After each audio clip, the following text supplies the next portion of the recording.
சீனாய் மலையில் அவர் மோசேயோடே பேசி முடித்த பின் தேவனுடைய விரலினால் எழுதப்பட்ட கற்பலகைகளாகிய சாட்சியின் 2 பலகைகளை அவனிடத்தில் கொடுத்தார்.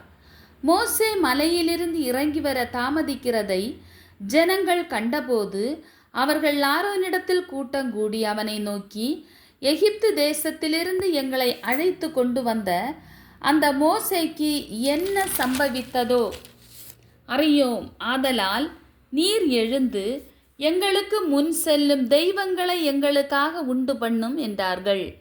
அதற்கு ஆரோன், உங்கள் மனைவிகள் குமாரர் குமாரத்திகளுடைய காதுகளில் இருக்கிற பொன்னணிகளை கழற்றி என்னிடத்தில் கொண்டு வாருங்கள் என்றான்.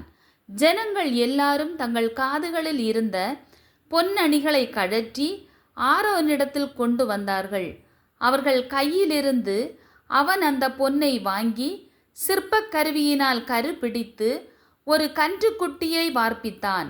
அப்பொழுது அவர்கள், இஸ்ரவேலரே, உங்களை எகிப்து தேசத்திலிருந்து அழைத்து கொண்டு வந்த உங்கள் தெய்வங்கள் இவைகளே என்றார்கள்.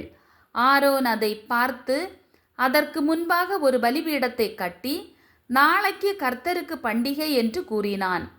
மறுநாள் அவர்கள் அதிகாலையில் எழுந்து சர்வாங்க தகன பலிகளை இட்டு சமாதான பலிகளை செலுத்தினார்கள். பின்பு ஜனங்கள் புசிக்கவும் குடிக்கவும் உட்கார்ந்து விளையாட எழுந்தார்கள். அப்பொழுது கர்த்தர் மோசேயை நோக்கி, நீ இறங்கிப்போ, எகிப்து தேசத்திலிருந்து நீ நடத்தி கொண்டு வந்த உன் ஜனங்கள் தங்களை கெடுத்து கொண்டார்கள். அவர்களுக்கு நான் விதித்த வழியை அவர்கள் சீக்கிரமாய் விட்டு விலகினார்கள். அவர்கள் தங்களுக்கு ஒரு கன்றுக்குட்டியை வார்ப்பித்து அதை பணிந்து கொண்டு அதற்கு பலியிட்டு, இஸ்ரவேலரே, உங்களை எகிப்து தேசத்திலிருந்து அழைத்து கொண்டு வந்த உங்கள் தெய்வங்கள் இவைகளே என்று சொன்னார்கள் என்றார். பின்னும் கர்த்தர் மோசேயை நோக்கி, இந்த ஜனங்களை பார்த்தேன், இவர்கள் வணங்கா கழுத்துள்ள ஜனங்கள். பைபிள்.